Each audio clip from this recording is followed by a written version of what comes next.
Better Call Saul, episode 3 is over, but we're just getting started here on Better Call Saul live on postshowrecaps.com. And now, here are the two guys who may talk to you in sex robot voice. I'm Rob Cesternino, and here's Antonio Mazzaro. Oh, I feel like I have to reach for a spoof here. I don't know. I didn't realize I was going to have to get one of those. I'm going to be like a cat. I felt like he was like a cat, just kind of unspooled. If you've ever seen a cat with toilet paper, Yes. That's what it looked like. Yes, that's what he was doing. And Antonio, very excited to be with you here on a late on a Monday night, Better Call Saul. A little bit of a late night because we got into a live Celebrity Apprentice finale discussion over on Rob's website. No spoilers. No spoilers. No spoilers here. No spoilers here, but that's it. That's the last time we're going to mention The Apprentice because it's time to talk Better Call Saul tonight. Nacho. Nacho is Nacho Man, Rob. Yes, he's Nacho Man. He didn't do it. He's an innocent man, Nacho. And we'll talk about everything that went on tonight with the Kettlemans and their faked their own death or faked their own kidnapping. They went on a camping trip. We find out that they're guilty. We see a little bit into Jimmy's backstory. And, of course, we get really the start of the story between Jimmy and Mike. Yeah, and it only was 3 episodes in the making, but just such glorious stuff. So yeah. I'm excited to talk about it for sure. Okay, how you doing tonight, Antonio? Not too bad. I love the Big Lebowski, the kidnapped herself. I love the tie-ins. I'm a big fan of the Big Lebowski. I like anything that connects there. And I'm happy. Better late than never, Call Saul. Yes, that's right. Yeah. That's right. All right, so let's just set this up here at the top of the show. We've got a pretty good size crowd here for a late night here on a Monday night. It's already past 12:30 on the East Coast, so thanks everybody who hung in there tonight. We've got the chat room going on postshowrecaps.com. We also have our Twitter open with the hashtag PSRecaps. We'll take your questions later on in this show, and also on our YouTube channel at postshowrecaps.com/YouTube. Next week, we'll be back in our regular time slot, 11:15 p.m. Eastern Time on Monday night. So next Monday night, we will be ready to go. I'm ready for all of that, and happy for the people that are joining us tonight in the chat room. Yes. Also, thanks to everybody who subscribed to our Better Call Saul iTunes feed. We were up around top 10 new podcasts in the TV and film category on iTunes. How about that? Oh, man, I love the bell for that one. I feel like that's thanks to everybody who subscribed, so that bell's for you. Yeah, and thanks if you're subscribed. If you're not, you could subscribe. Go to postshowrecaps.com/BCS iTunes. That's postshowrecaps.com/BCS iTunes, or click the podcast tab to subscribe to all of Post Show Recaps. All right, Antonio, let's talk big picture. Your thoughts on episode 3 of Better Call Saul. So I like it because the first episode, right, we had to kind of have a story that really brought us and hooked us into the second episode because, the most eyes are going to be on the show with that first episode. And then when you got the second episode, we kind of paid off some of that, and we kind of wondered, what's the show going to be? Where are we going to go with this? I really do like that the Kettlemans, who were introduced early on in the series, are playing an ongoing role in the show because I think if we ever rewatched it or if we went back and looked at the series as a whole, it's not just standalone episodes. Things that happen early on in the series are paying off as we go along, and that's a lot more like Breaking Bad than a lot of your other one-hour cable dramas. So I'm very happy to see that that's kind of an ongoing thing with the show, and I'm excited to see where it goes. Yeah, I really am interested to see how this is all going to play out, and definitely there was some tense moments, there was action sequences, stuff that I wasn't exactly sure we were going to get too much on Better Call Saul. Yeah, just Bob Odenkirk, not known as an action hero. Yeah, well, a lot of action sequences. Yeah, and good. You've got Michelle MacLaren directing the second episode. We've just got great directors from the Breaking Bad of Wally, just people that come around. Terry McDonough directed this one, so it isn't a show that necessarily invites it, but I like that they're finding ways to find it. They know who their audience is, right? Yes, absolutely. Antonio, the Kellerman's plan, there's no way that could work, right? Right. No. I mean, and not for anything. I mean, Saul was trekking through the desert for an hour or two, and he was just totally exasperated. How long are the Kellermans staying out there? It's a good question, right? Like, till the heat, I don't think they expected that the neighbor would put eyes on Nacho sitting out there, and that a full-blown police investigation would start. I think that was more to kind of disappear from the house for a little while and lay low. I don't think they expected the police to be involved. So they're in some really hot water here. This is a terrible plan. And to go up into the woods with all that money and no gun, Saul's really lucky, or Jimmy's really lucky, he didn't get shot in this episode. Forget no gun. Do they have any water? I mean, do they have any food? I mean, how long can they survive up there? I don't know. That Mr. Kellerman, Craig or Greg or whatever his name is, he looks like a pretty tough guy. He's probably killing animals with his bare hands up there. It's like The Walking Dead up there. I mean, unless you think that they have sort of like just like a war chest of that's where the money was hidden, that's where they sort of have like the barrels that they dug up filled with water and food. Yeah, it's a good question. Or maybe they set some traps, or maybe they're survivalists. I don't know. They looked like they were living in a pretty nice house. So I'm not sure that this was a very well formed plan. I mean, these are the same people who definitely embezzled money and then bought a boat with it, apparently. So these are not exactly master criminals. It's freaking amateur hour up here. There's a lot of amateur hour, and it really comes down to Jimmy, who apparently has a conscience, ends up sort of like making this whole mess. But when he tries to warn them about what was going on with Nacho, did it surprise you to see Jimmy be the one to tell them to be on the lookout? It is interesting that Saul Goodman / Jimmy McGill, Jimmy actually having a conscience is what's causing the problems.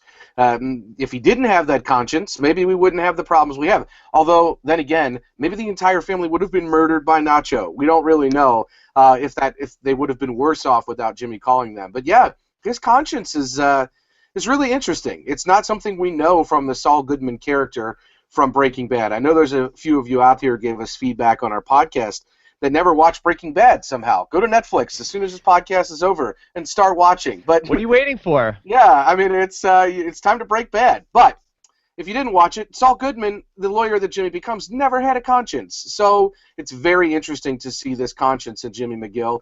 And I think we saw at the beginning of this episode, some of it might be tied to a kind of a 180 that he does from Slip and Jimmy, maybe making a promise with his brother we saw referenced in an earlier episode. He's sticking pretty true to that. So it is interesting to see what becomes as a result of that conscience. Yeah, and I do want to talk more about the flashback. But just to talk this through, Antonio, as a lawyer, what is Saul guilty of at this point with this case? It's a good question. So first and foremost, the whole setup attempt, the ambulance chasing setup where he's trying to create the ambulance, is certainly grounds for a lot. Fraud. There's probably some attorney misconduct going on here. Talking to someone else's represented client is usually not something, as an attorney, that is something you can get away with. Also, when you're an attorney, there's attorney-client confidentiality that Saul kind of glosses over when he's talking to Kim about knowing that his client intended to commit this crime. But when an imminent crime is reported to you, that confidentiality and that privilege sort of goes out the window, and you're obligated to report it. So he's already kind of playing a little fast and loose with the rules of the profession and with the law. So he's guilty of a lot right now. But he's also kind of seemingly doing the right thing on some level. He didn't want to tell the cops about Nacho, but he also didn't want to set Nacho free on the Kellerman. So he's not doing everything wrong, but he's definitely skirting some rules. So what he should have done, if this is following protocol, at the point that Nacho says he wants to tell them what's going on, or Nacho wants to go after is it Kettleman? I want to make sure I'm pronouncing the name right. Yeah, I think the Kettlemans. Yep. Kettleman. The Kettle team. Team Kettleman. At the point that Nacho says he wants to go after them, then he needs to go to the police with that, not go directly to the Kettlemans. A lawyer would probably say, well, if you had any reason to believe that a crime was imminent, that law was about to be broken, like if your client tells you, I'm going to go murder that guy tomorrow at 3 o'clock, you're supposed to report that. I mean, you have to report that. But if he says, I would like to do that at some point, well, that's not the same thing. So Saul's really right on the line with that one. When Nacho says, I want to do it, you call me when you're ready, that's different than, hey, I'm going to go do this with or without you, and I'm going to do it right now, which is what it ended up with. So I don't know, sitting out front of their house, casing the joint, not technically a crime. And certainly Saul is, maybe it's a little light stalking, but I think that Saul's right on the line with this. He probably should have gone to the police or reported it, and he tried to tell Kim, like he tried to do the right thing, but he just was not able to follow through on it. Yeah, he really sort of screws this all up with the whole thing with Kim about how the family is going to be in danger, and then he's like, "Why would you say that?" And sort of then at the point where the family disappears, then Kim certainly knows that there's something fishy going on. Is there a danger for Saul that Kim is going to go to the partners at the law firm and say how Saul's involved with this? Yeah, I think so, and that could come boomerang back on Chuck, and Saul could let Chuck down. So there's a lot of moving parts there for certain for Saul and or for Jimmy. And I think with all that in mind, Jimmy's kind of half-hearted plan is I'll just let it slip to Kim that she should probably warn them. When that doesn't go well, I'll make the robot sex voice from a payphone and try to warn them, but not on their answering machine. And when that doesn't necessarily go well, he tries to figure other things out. But ultimately, I think he was trying to do what he considered to be the right thing. But yeah, there's a lot of danger involved in different methods that he could have undertaken. So, you know, the other aspect of this is, look, if he rats Nacho out, he's in danger. His life is in danger right away, and he's coming right off of that. And seeing the legs get broken as a 6 months probation kind of sentence. So I think that there's a little bit of fear of the Nacho in him, and I understand that for sure. Now, Saul's plan was to go up, find the Kettlemans, bring them back down, and then that was going to be the end of that. But now, the fact that the duffel bag gets ripped open and all of this cash comes out, now this complicates things. So, just how complicated did this make it now? Well, it's okay if you're an attorney and you know your client's guilty, because your duty as a lawyer is to give them a good defense, and that's the sort of sacred role that you play as a defense attorney, is that the system doesn't work if you don't do right by your clients, and so you're allowed to know that they're guilty. A lot of lawyers don't like knowing that because they feel like it might compromise how vigorously they'll defend their client, but it's okay to know your client's guilty, so that's not a big deal. But again, these aren't his clients, and who knows exactly what lengths they'll be willing to go to keep him quiet. Will they give him some of the money? Will they threaten him? This is the thing. This is the Breaking Bad universe that we live in. This is the Vince Gilligan universe. And we talked about this earlier on some of our podcasts. We see a little bit of Walter White and Skyler maybe in this couple, in that the early Walter White and Skyler, and then a normal, quiet, milquetoast kind of man and wife can actually, behind that persona, lie a monster and Lady Macbeth. So keeping that in mind, it is entirely possible that there's a lot of darkness in these Kettlemans, but we haven't seen that yet. It's just what we know about from the universe. They're very similar to Walter and Skyler from Breaking Bad, and when we see that kind of play out with Walter and Skyler, then we know that it could play out with them. So Saul could be in some serious trouble here, but like I said, they didn't have a gun on him, so they don't seem like violent criminals. Yeah, why didn't the Kettlemans go and take that money and start a car wash? Yeah, or maybe a nail salon, or perhaps a laser tag place. There's a lot of things that they could have done.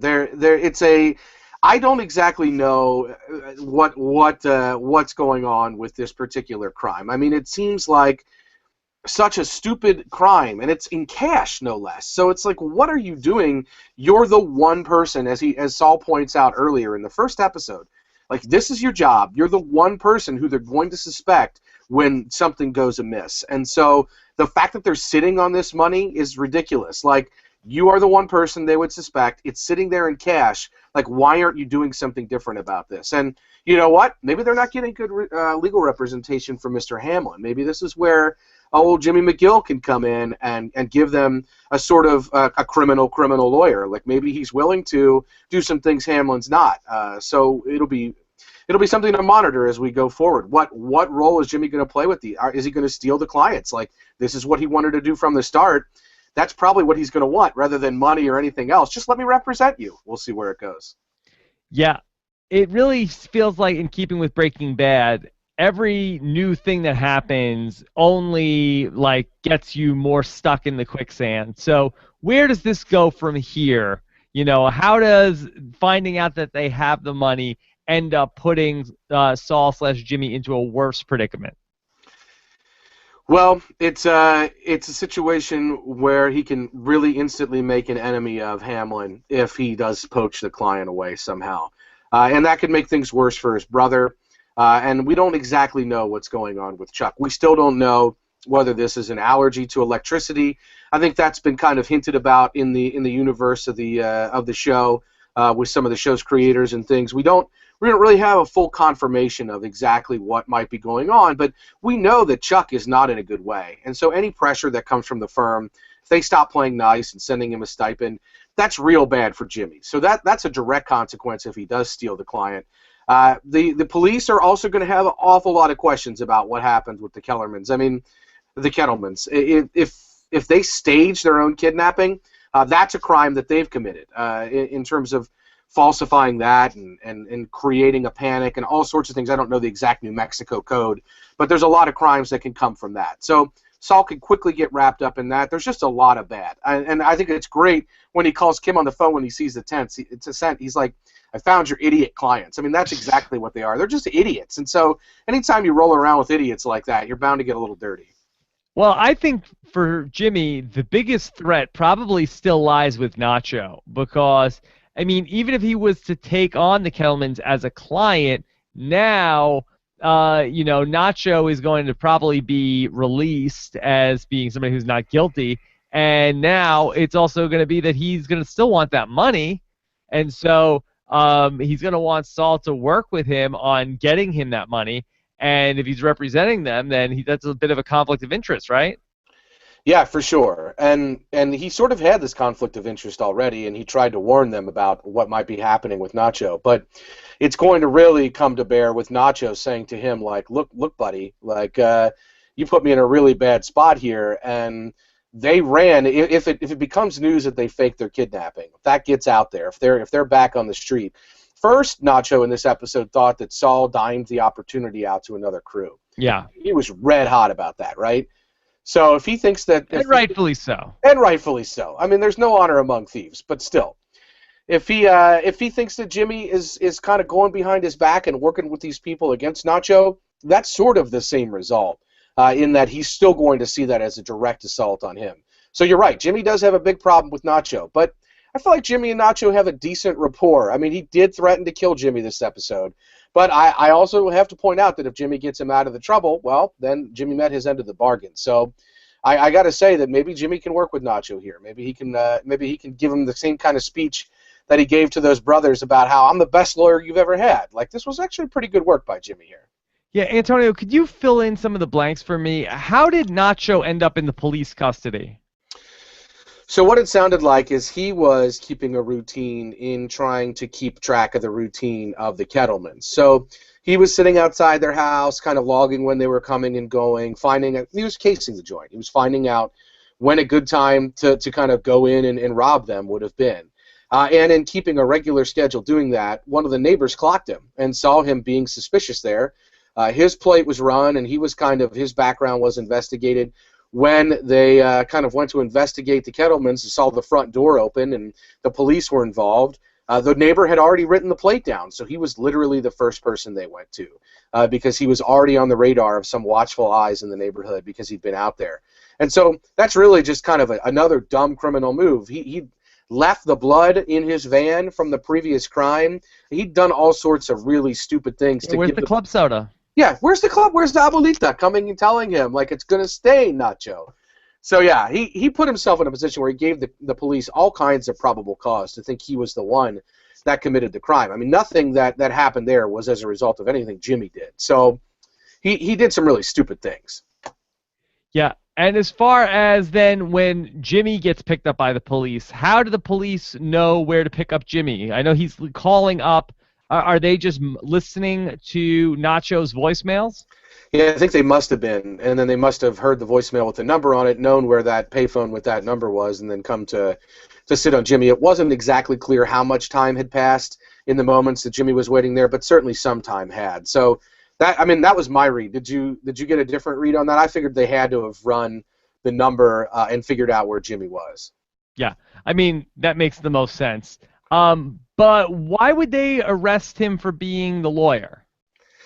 Yeah, I don't know that they necessarily knew who he was at the jump. I think that they thought he might have been an accomplice or someone that was involved in the actual crime that they suspected Nacho of, because Jimmy was leaving these rather vague voicemails. Right, he was saying things like, "You've got a problem, and I want to help you." Like, "Oh, I didn't mean to imply that I said anything," or any. He just left some sort of very suspicious voicemails that once you realize that he's a lawyer and he's probably Nacho's lawyer, they're less suspicious. But in the moment, I don't think he ever said, like, this is your lawyer, because he wasn't Nacho's lawyer. He was a guy that Nacho wanted to commit a crime with. So he was a potential accomplice, not actually a lawyer. So it wasn't until they realized that he was a lawyer, I think, that ultimately played out the way it did. I think in the moment, they thought he could have been anybody that was involved in the crime.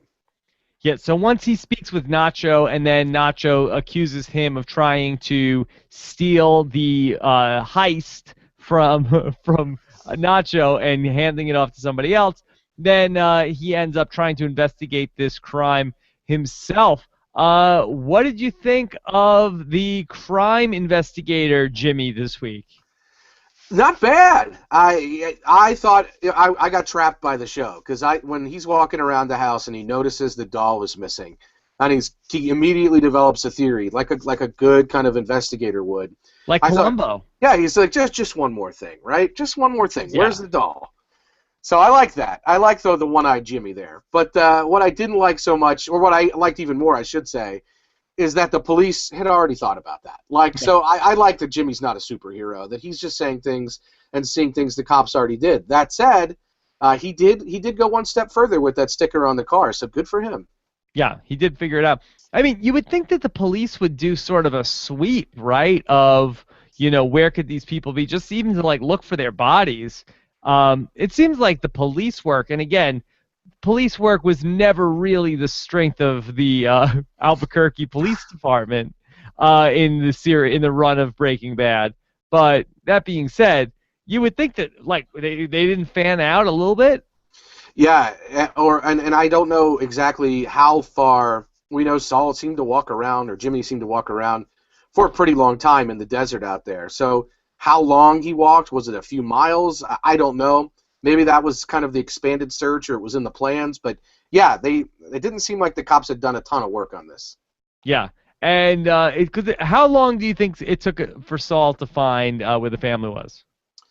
It seemed like it took several hours because the lighting certainly changed. The sun went down, and so that all played out that way. And so I think it probably seemed to take several hours. We saw him take the coat off. The shoes were coming off. He was kind of getting a little tired, worn out. It did seem to take a while. So he found them. I mean, good for him. But it wasn't instantaneous. It wasn't like they were camped right outside their property there. All right. Let's talk about Saul and Mike a little bit Oh, because please. that was a lot of fun. Yeah, let's do it.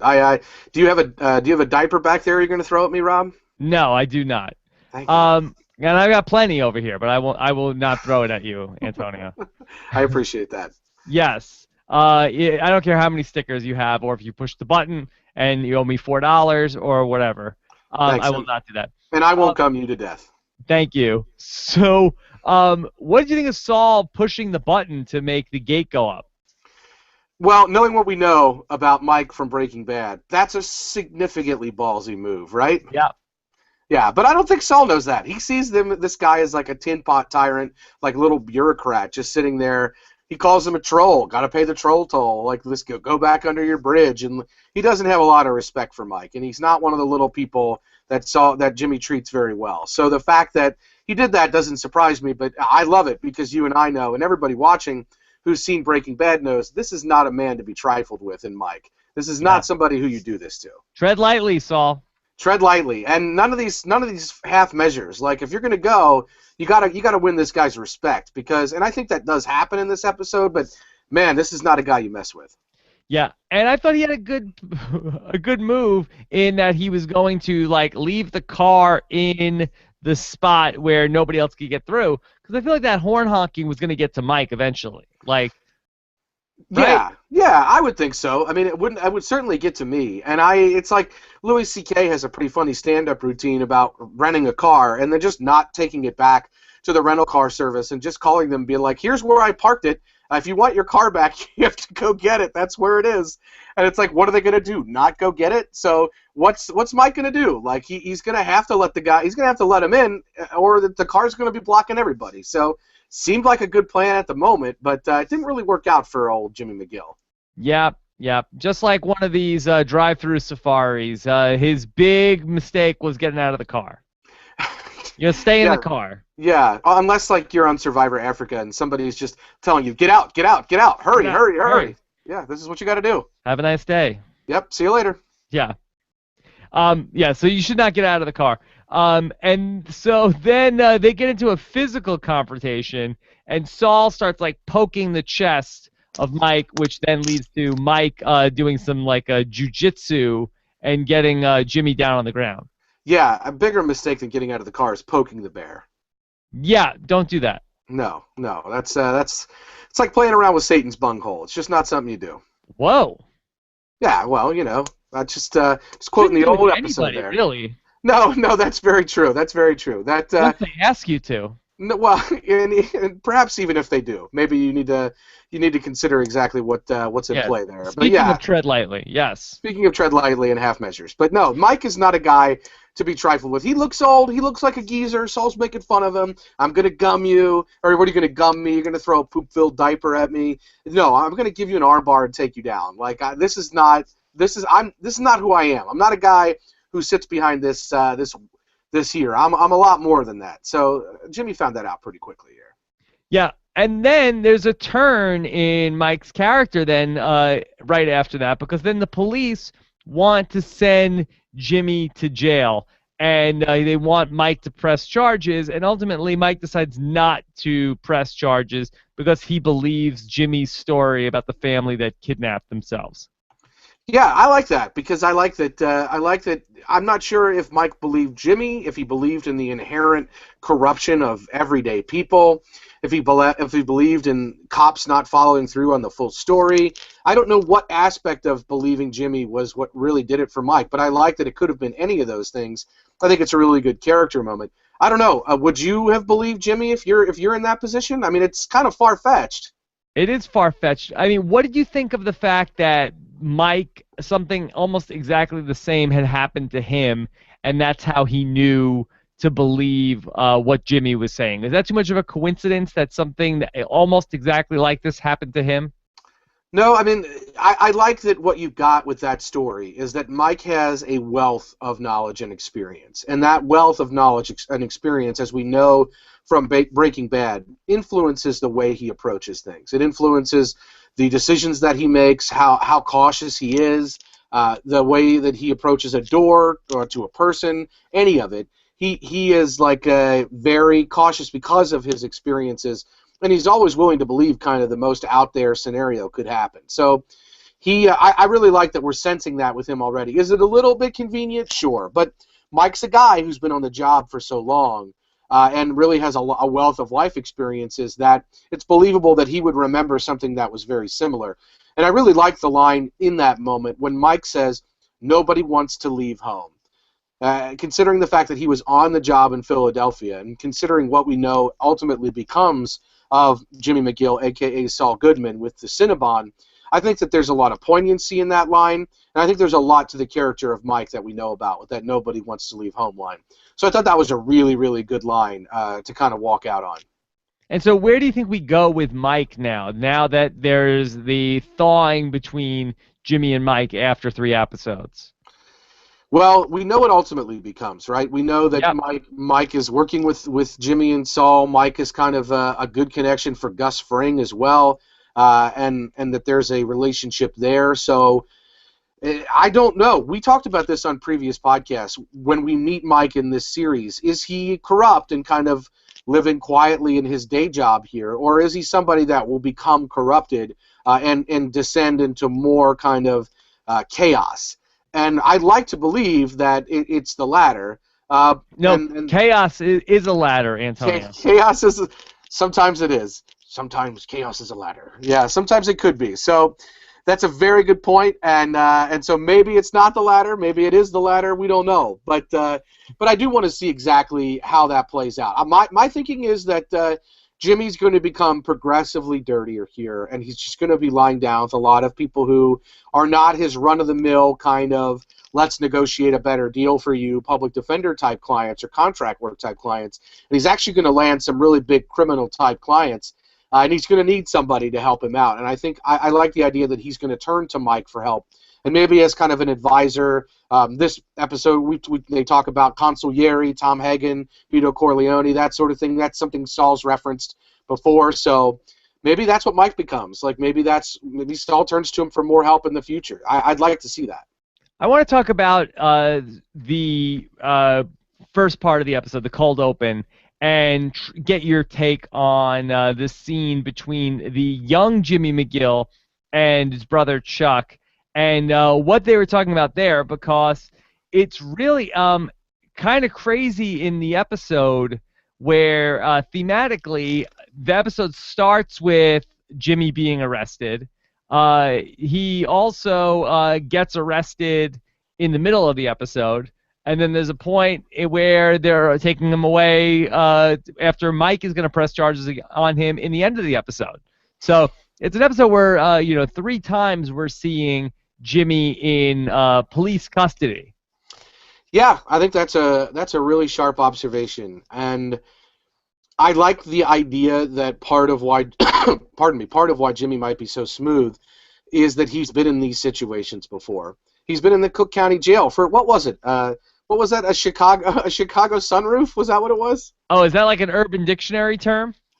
Look, it's on Urban Dictionary. I looked it up. It was just from a couple days ago that it made it onto Urban Dictionary, so I'm not 100% sure that they're talking about the same things.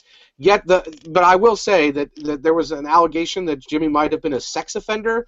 Yes. So maybe what's on Urban Dictionary does fit with what he was accused of. But we heard property damage, assault, and perhaps being a sex offender. So I don't know where maybe those listeners that are in Chicago can tweet at us and let us know what a Chicago no pictures, please.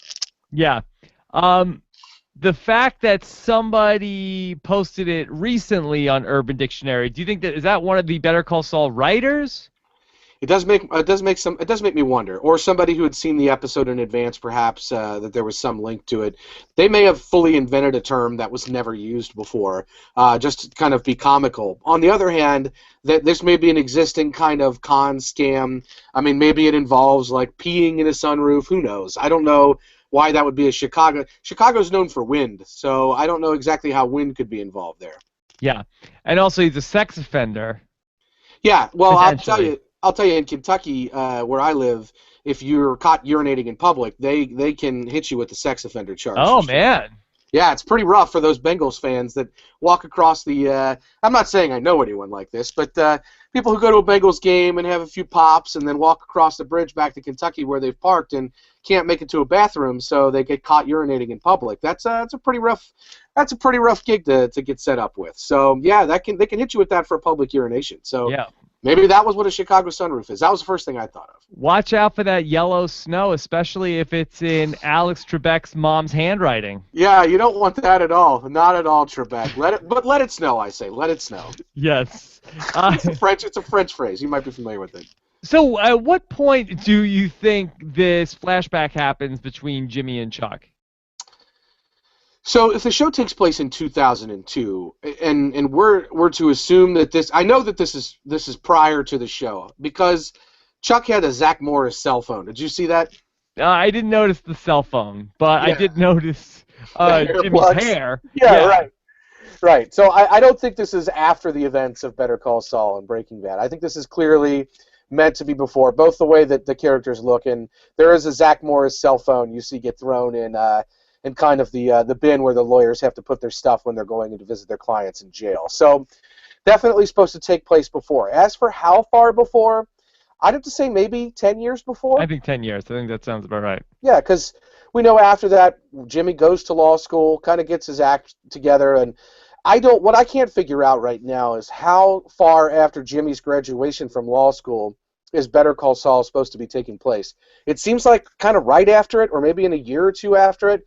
but because it seems like his practice is just getting started. So if that's the case, then I don't know exactly what the arc is upward from here. But we know he becomes a lawyer, so Chuck might have worked some kind of magic. Yeah, it's going to get hard to figure out how old Jimmy is because you have Bob Odenkirk, who's older, who's playing younger, and then we're having time jumps around.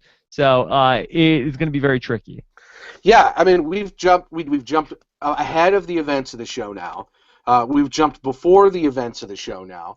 I'm really looking forward to the prequel that is about Mike as a cop in Philadelphia. Wow, that would Yeah, be good. That would yeah. be good. So I'm looking forward to that. All right, let's get into some of the questions from you guys that Scott St. Pierre has collected for us. And let's take our first one. Hold on, let me just bring them into the show. And let's start off with, Johnny DeSilvera. Johnny wants to know, man, did I miss a whole lot with not watching Breaking Bad with all these jump cuts? Yeah, that makes sense. Yeah, I think you did miss a lot, Johnny, and I know that you're going to catch up this summer on Breaking Bad. You've said, but yeah, there's a lot going on. Although what happened in the beginning here with Chuck and Jimmy was not related to Breaking Bad in the least. So as far as we can tell, so there's a lot of little hidden references and a lot of insider stuff. A lot of what happens, obviously, in this episode with Mike and Saul. But yeah, I mean, catch up, Johnny. Come on. Yeah, I don't think you missed anything that was super important. I mean, really, if you didn't watch Breaking Bad, I don't see any reason why you would not be able to be following Better Call Saul, 100% at this point. No, and I don't see any reason either. I think it may be a less rewarding experience for a number of reasons, but I don't think that the show is inextricably linked to Breaking Bad. I will say that if you'd never watched it, then that first scene at Cinnabon probably doesn't make a ton of sense to you because he looks older, it's not clear, but then you probably wonder, like, wow, how did that guy get there? Like, so maybe without knowing what happened in Breaking Bad, you have a lot to look forward to, so that actually works. Yeah, and it's like, hey, big deal. He's a manager at Cinnabon. Hey, that's not a bad job. Yeah, like because he wasn't doing that great as a lawyer from what we saw in that first episode. So hey, maybe that works out. Yes, yes. All right. Here's a question from Riot Maker who says, would it appear that Mike may actually grow respect for Saul? What do you think, Antonio? Yeah, I think that Jason Riotmaker on Twitter, I think that's a pretty good observation. I certainly, like I said, I think what I like most about this is I can't exactly tell why Mike believed Saul. There was that story where something similar had happened. So Mike maybe is inherently distrusting of people because of things he experienced as a cop. So I like that. But I also like that he might be actually respecting Saul for seeing that he's actually trying to advocate for his client or seeing that he's actually willing to go up against the cops and tell the truth and put himself on the line there. I think I like the idea that he might actually respect Jimmy McGill, the lawyer we know that becomes Saul, because respect for Jimmy McGill is in precious little supply right now. And I think that anybody respecting him, especially somebody the caliber of what we know Mike to be, is something that will really help him become what we know Saul Goodman is. We didn't touch on the relationship between Jimmy and Kim too much here tonight. What do you make of? I mean, do you feel like that we're getting more towards a Better Call Saul mance between these two? That would work out pretty well. I think that it certainly seems like the implication is that she has she has called him in the past, and that is something and that he has done happened. dirty talking. He has done dirty talking. Worse than PG-13 talking on the phone. Well, hey, we know he's a smooth, silver-tongued lawyer, so that is something that he should probably do from time to time if he wants to live a normal life, and good for him for doing it, because let's face it, the guy lives in a nail salon. So Yes. dirty talk may be the only way he can seal any deal at this point, because he's not. I don't see him wooing too many ladies. Although the offer of a free pedicure and the foot treatment is not a bad one. That's not one I would necessarily turn down. Wow. Well, I'm just saying, feet are very important. They're the base for your walk. So, I gotta say that's not the worst in, is what I'm saying. He could be working out of the back of like an oil change place, and I don't see too many people coming in for those perks. But man, that working at a nice nail salon with the foot treatments, a spa, that's Cucumber not bad. water? Sure. Cucumber water for customers only. But I guess if you're there for Jimmy, maybe you can get a little bit too. Who knows? Okay. Here's one from Nick 2S. You want to take this one? Yeah, let me see if I can. Maybe you can give me this one. I All can't right. pull it up. All right. Even knowing that they were the cops, did it make sense for how the cops tracked down Saul at the phone? We touched on this a little bit. Um, I mean, I don't. You would know better than me, Antonio. Yeah, I think so. Like I said, the only thing that didn't make a ton of sense on that from Nick was that the timing. Like it did seem that it happened relatively quickly, but on the other hand, I got the sense that Jimmy had been sitting there for a while. So they were probably looking at that particular, number that Jimmy had left and found out where the location was, and that was that. So I think that worked out pretty well. I can say that I bought that once I thought about the timing of it. I can take this next one, Rob. We got another one here from Jordan Zielinski, and Jordan says, so the life of Jimmy McGill is from criminal to lawyer to criminal lawyer to Walt Crony to wanted on the run to Cinnabon manager. Do you Okay. think do you think Gene is the last form of Jimmy? Gene is the Cinnabon Jimmy. Yes. Or are we gonna I think Jordan's question is, are we gonna see more beyond Gene the Cinnabon manager? Um, no, I don't think he'll take on another fake identity. Let me ask you this, Antonio. Does Better Call Saul end with Saul dead? That's a very good question. It's a little too early for me to call that shot, but the shot I would like to call is, I don't think we've seen the last of Gene. I don't think we've seen the I last agree. of future Saul, and I think that being said, it would be interesting if the show went with a full-on narrative storyline from that perspective. We talked about this in the first episode. Who could possibly be after him? Would it be the police? Would it be the cartels, like the DEA? Who would it be? Who The is he Kettleman. actually? Yeah, so it could be anybody. It could be the Kettlemans, right? So I think that story is an interesting one, and I don't think we've seen the last of Gene. But as for whether or not we're going to see Gene die, I can't really weigh in on that. I don't. What do you think? Are you thinking that that's something that's going to happen? I mean, what else are you gonna do? It would be poetic. I mean, if we build a story here where he becomes, maybe he and Kim really hit it off, and that's kind of an unrequited thing, or we find out more about him. One of the interesting things about Saul in Breaking Bad is that we never really saw a ton of things from Saul's perspective. He was a minor character, so we didn't see Saul going home at night and meeting with whatever Saul's family there might have been. We don't get the sense that any of that was in play. We never met Chuck, for example. But we don't really know what Saul left behind when he left town as quickly as he did. So maybe there's some story that's going to be left hanging that we could bring back together, and it'll be a happier ending than the one from Breaking Bad. We'll see.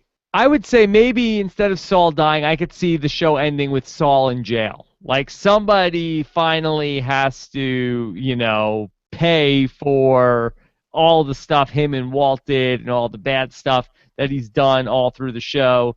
Maybe it ends with him going to jail. Seinfeld ending. Well, and it's a nice touch, yeah, for not helping somebody when a crime's being committed against them, and that's a nice touch considering what we've even just seen in this episode, where, as you pointed out, he's in run-ins with the police several times. He's actively been in jail in the past, and he's been very close to it throughout this episode, and also being threatened by drug kingpins and things like that. So it's gonna be something where I could see that. I mean, I could see him ending up in jail, and the more we see him kind of in these situations, like we did in tonight's episode, the more poetic that will be. Yes, and Bob Odenkirk was on the SNL 40th anniversary, and he asked a question to Jerry Seinfeld. Yeah, so a perfect tie-in. That couldn't have been a coincidence. It Yes. has to be that they spilled they spoiled it with a little Easter egg, and you caught it, Rob. That they I were going to did. get a Seinfeld ending here, and the judge's name's going to be Vandelay, and it's all going to be tied together. What did you think about when Bob Odenkirk described Better Call Saul? He's the star of the hit one episode of the show, Better Call Saul. I laughed. I mean, it's going to date that 40th anniversary special. Even now has, but thought that was a funny line. Yeah. All right, let's do two more questions. This is from Nando, who says, how much of the Mike storyline do you think we end up seeing this season? I guess I don't know. I mean, the Mike storyline in terms of Mike's backstory or how Mike becomes connected with Saul. I think it's the latter. So I think that that's going to be a major story over the course of this season. I think that we're not going to see a too significant. I mean, we're only getting 10 episodes total. We've already put 3 to bed, so we've got 7 more. They could jump some significant time at any point in any of those episodes. But I think the story of how Saul and Jimmy come together, or how Jimmy and Mike come together, is one that we're all going to want to see. So I think that's a multi-episode kind of thing, and I think that's a great story to tell in season 1. All right, one last question, Antonio. Yes, let's do it. Johnny DeSilvera, bookends us. Bookends us like, here's Johnny. That's perfect, just like the episode. All right. Isn't there a monthly pass that Jimmy can buy to get out of the parking lot? Yeah, well, Jimmy doesn't have a ton of money. Like he's he's stealing cucumber water for crying outs. Like this is not a guy who's got a ton of disposable income. So he did drop about $9 worth of quarters into that payphone with his swingers-esque calls to the voicemail of Nacho. But yeah, I don't think he's got enough money for all that. I love, by the way, that Johnny has bookended our questions here, because I love the bookending of the Here's Johnny in this episode. It's the first thing that Jimmy says when he comes into the Cook County Jail and he sees Chuck. He says, "Here's Johnny," and it's yet another film reference from Jimmy. He referenced either All That Jazz or The Mask, depending on what your It's Showtime is what you want to take that from. He definitely referenced Network in the first episode. Here he's referencing The Shining when he opens that tent flap. I laughed so hard, Rob, when he opened that tent flap, even though it was a really stupid thing to do. It was hilarious. So I love the Here's Johnny bookend. I love that Johnny's question bookended with the questions. I like that all worked out. Yeah, and this all worked out. Yeah, it went really well. I got to say, I did have a question for you. I wonder, did you feel like that decal thing was something that the police really should have picked up on, like with the camping thing, or did you think that was actually a really good bit of work by Jimmy? And I thought it was a good thing by Jimmy. I mean, for the police, it just was insignificant because they didn't even think for a second that they didn't actually really get kidnapped. So it wasn't like a clue for them because they just didn't even have their minds open to that possibility. Whereas Saul was working from the assumption that they were hiding somewhere and then saw the tent and it was like, oh, okay, they must be hiding in a tent. Let me go look in the desert. Whereas the police were like, no, they're 100% kidnapped. It doesn't matter what their bumper sticker is. Yeah, and I think that helped Jimmy, and I will say I think that sort of complicated view, the way he looks at things a little bit differently, the way he's willing to see things from sort of an operator's eyes. I mean, from a Slippin' Jimmy mindset, from a if I were a criminal, how would I fake this, or what would I do, or where would I go mindset. I think that's one of the characteristics that makes Saul Goodman Saul Goodman. That's one of the things that makes him really, really good at what he does later on down the line. And so I really like seeing that here. I really like seeing that he's willing to operate from the assumption that it's not just an open and shut, like somebody kidnapped him kind of thing, that he's willing to say, okay, it could be a lot, like he's more cynical than that. Like it could be a lot worse than that, and here's what it is. And I like that. I like that we're kind of seeing these Saul Goodman characteristics in Jimmy McGill. I think that adds a ton of color that you don't get if you don't watch Breaking Bad, because you don't know who Saul Goodman is. But once you know who he is, I think that we see those nascent characteristics in Jimmy. I think that means a lot to me as a viewer. All right, Antonio. You know what else will mean a lot to the viewers if you give us a hashtag. If we give him a hashtag, we can't do Satan's bunghole, even though the prosecutor said it tonight, and Jimmy had to smell his BM in the bathroom. I don't think we can go that route.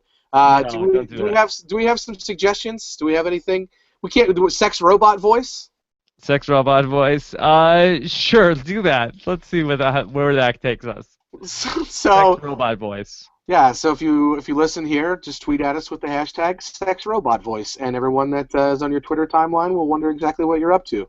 Yes. Antonio, fantastic job again tonight. Thanks, Rob. I really appreciate it. I always love talking to you about anything, especially criminal lawyers.